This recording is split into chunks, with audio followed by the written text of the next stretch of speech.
महाराष्ट्रातील एका सुंदर लहानशा गावात आरव नावाचा एक लहान मुलगा आपल्या आवडत्या मांजर मिट्टूशी बोलत होता.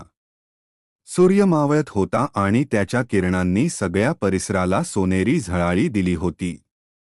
गावात जाईच्या फुलांचा सुगंध दरवळत होता. आरव हा खूप जिज्ञासू आणि प्रेमळ मुलगा होता.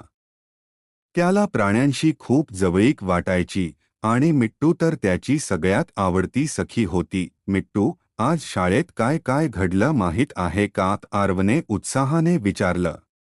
तो मिट्टूच्या जवळ गेला, जणू काही गुपित सांगत होता.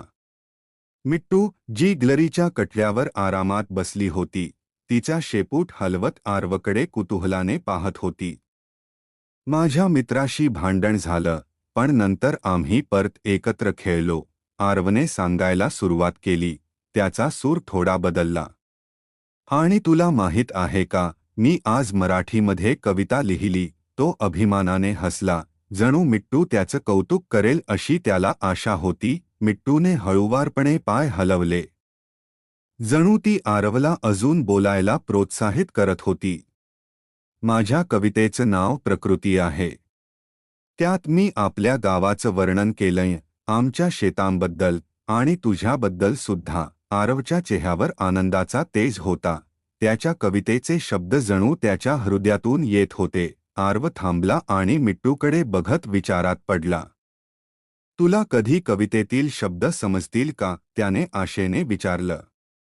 मिट्टूने जणू त्याच्या विचारांना ओळखत आपलं डोकं हळूवारपणे आरवच्या हातावर घासलं, जणू तिला त्याचं सांत्वन करायचं होतं. आरव हसला.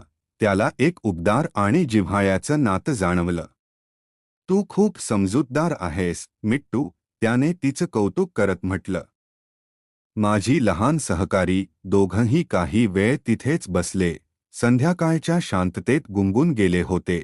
त्यांचं नातं प्रत्येक क्षणागणिक अधिक घट्ट होत होतं. आरवला एक प्रकारची शांती जाणवली, कारण त्याला माहीत होतं की मिट्टू त्याचं नेहमीच ऐकून घेईल, जरी ती बोलू शकत नसेल तरी. चला, आता घरात जाऊन झोपूया, आरवने शेवटी म्हटलं. मिट्टूला उचलून जवळ घेतलं.